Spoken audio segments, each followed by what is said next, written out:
For all your hemp wellness needs, information, products, parties, and merch, visit thebudplug.com.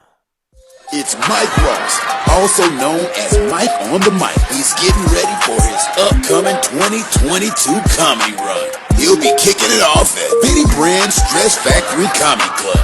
Caroline's on Broadway. Punchline Philly. You don't want to miss him take the stage at the DC Improv. Then he'll be coming to the Atlanta Improv and at Chocolate Sunday's Comedy Show in Los Angeles, California. It's Mike on the Mic. Looking forward to seeing you there. Appreciate that. I want to go back. Let's take us back, man, because I remember you from the Foxhole with Jamie Foxx, your relationship, Yes. personality.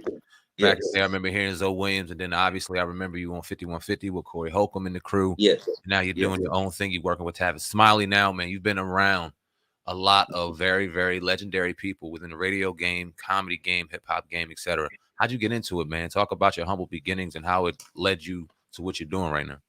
What's really interesting, my homeboy James Broadway, who's a legendary West Coast producer, I liken him to Dr. Dre. You know, he's Dr. Dre without the fame. But James Broadway at the time, in the early 90s, was an A&R person for MCA. And at that time, he was producing records for Big Daddy Kane. He produced the records for King T, legendary West Coast rapper here in Compton. He produced his King T for Life album. And while they were doing that, I was actually rhyming. And I made a decision to stop rhyming because of the thematic change in hip hop. Hip hop went from being lyrical and braggadocious and fun to this gangster narrative. And I felt personally, because I was in my 20s at that time, I felt personally that it was taking a toll on my spirit.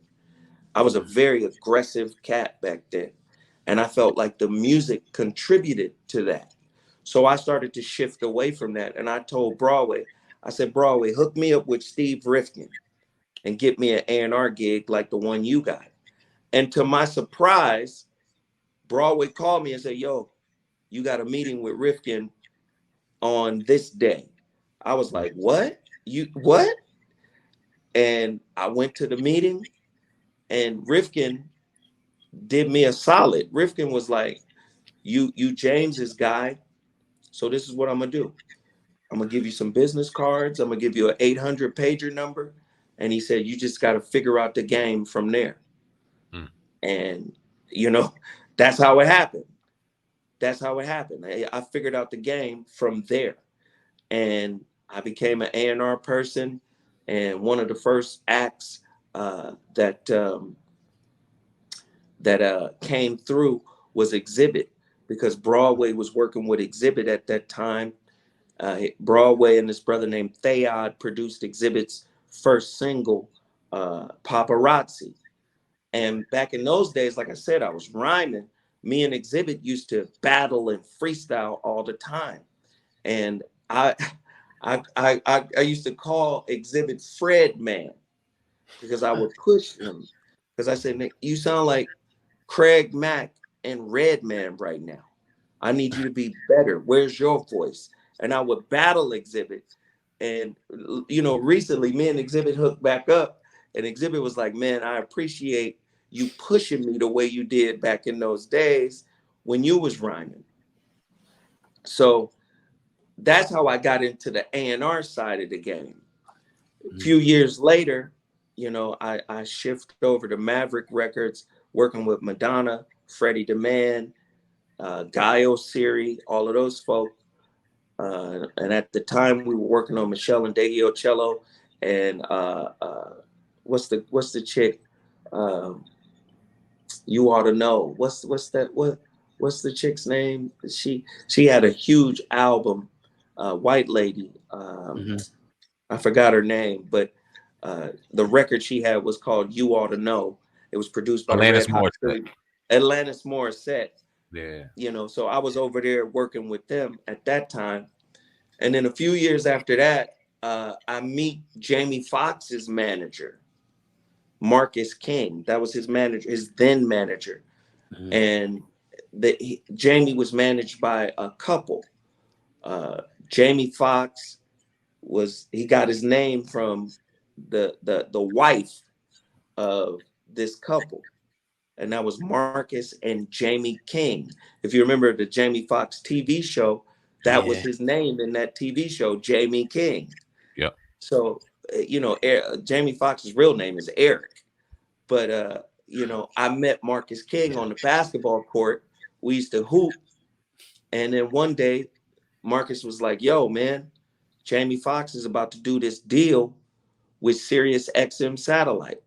And on the basketball court, I talk mad crazy, and I'm talking crazy and reckless to these white folk. And Marcus loved that. He was like, "Yo, man, I'm doing this TV show called Black Men Revealed. Would you come on?" And then I came on Black Men Revealed in my show with the late, great, what's my brother's name? Comedian that just died. I forgot the brother's name. Man, I'm getting old. David Arnold. Yeah. David Arnold. David Arnold was the host. And I did the TV show with him, and that was one of the highest rated shows. And then after that, Marcus was like, "Yo, I want you to come check out the Jamie Foxx show." And this is when I first met Jamie, and that was the weirdest. Jamie's always been weird.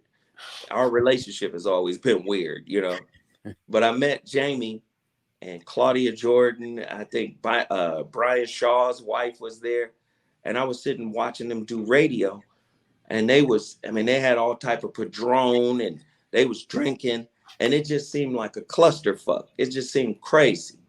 You feel me? It just seemed retarded what they were doing. And then finally, Jamie looked over at me after about an hour. I was like, "You the relationship guy. Won't you come on in here and do this show?" And I was like, "Oh, okay, cool." So I get on and I start talking, and I'm talking like it's just you and me, right? I ask a question. I said, "I hear you guys in here talking about men and talking real reckless about men. And one thing is, you guys are talking about the law of attraction." And I said, "Wouldn't that mean you attract what you are? Like if you got bad men coming into your life, if the law of attraction is real, that means you're partly responsible for the negative experience you're getting from these guys." Now that's when it go bad. One of the girls was like, "Who is this fake ass Genuine in here talking shit?" Claudia Jordan was like, "You must have some real big ass balls to be talking like that." She literally got up and walked over and grabbed my nuts, Wow. during this show, man. It was crazy. And like I said, man, I'm from a different place, man. I was originally born in Chattanooga. I was in the foster care system. I lived in Alton Park projects. So I'm not really one that you can talk reckless to. This is one of the issues that I've had to overcome in my life. And I say all of that to say, after a certain amount of time of them yelling and screaming, I said, "All you bitches shut the fuck up." And Jamie was like, "Oh, what?" So Jamie gets back on. Jamie gets back on the line and goes, "Hey, yo, we got to take a quick break, a commercial break." And then after they go to commercial break, he go, "Marcus, who the fuck is this nigga, man? This light-skinned nigga crazy than a motherfucker, man." And that's how me and Jamie met. And so after a while, it took me a little bit. After a while, Marcus King says, "All right, I want you to come back to the Foxhole, but I want you to go on Speedy's Comedy Corner, where there's a round table of comedians." And he says, "I want you to be the voice of reason." He said, "I know you can joke with motherfuckers. I know you funny and you can joke with cats, but I don't want you to joke. What I want you to do is give the information and the knowledge that you have. I said, all right, I could do that. And from that show, it blew up, of course. Rodney Perry was on that show. The great Corey Holcomb was on that show. Tiffany Haddish, everybody was on that show. Lewis Dix. And so what comes from that is I get my own show, The Voice of Reason, on Sirius XM satellite. And that show took off. Mm-hmm. It took off, man. It blew up. This 2008, it blew up. And after about a month or so, I get word from people in the office that Jamie is on some low-key hate shit. Damn. Like, why is his show doing so well?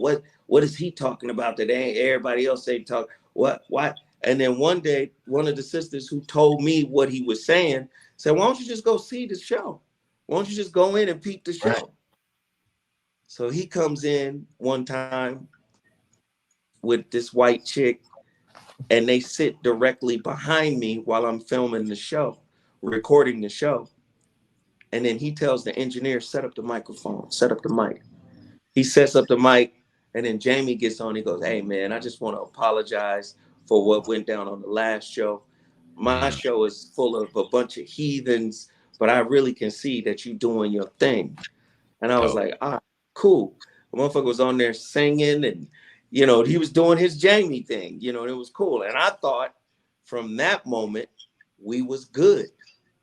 Damn. But we really wasn't good, you know, because there was a time where I go into one of the Speedy's Comedy Corner show, and I put my hand. I'm going into the they got a little refrigerator there, and I'm going to get something to drink, and I look up, and he's standing in the hallway in the doorway, and I put my hand out to him. He don't accept my hand. Wow. And then he walks away, and then he says, a room full of nothing. Damn. Oh yeah. He was like that. And you know, he's always been like that. Just a weird ass nigga, you know what I'm saying? No disrespect to the brother, just weird, you know what I'm saying? Like just awkward motherfucker. Right. So that's how I got my start, actually my first start in radio. And from there, you know, I meet Corey Holcomb. Me and Corey hit it off great. We have a unique chemistry together. We like Hoppy and Smitty from the Sanford and Son. I be saying, you know, deep, articulate, and intellectual shit. Not that brother's a very intellectual brother, but the way he says it is very street oriented. So I'll say some deep shit, and then he'll go, and for the regular niggas, and then he'll break it down in their language. So that's how the 5150 show blew up, because Corey was on Speedy's Comedy Show Corner for a while. And then after, maybe a year after I got my show, then the 5150 show came on Sirius XM. And then that show took off. It blew up. So that's my start in radio. Dope.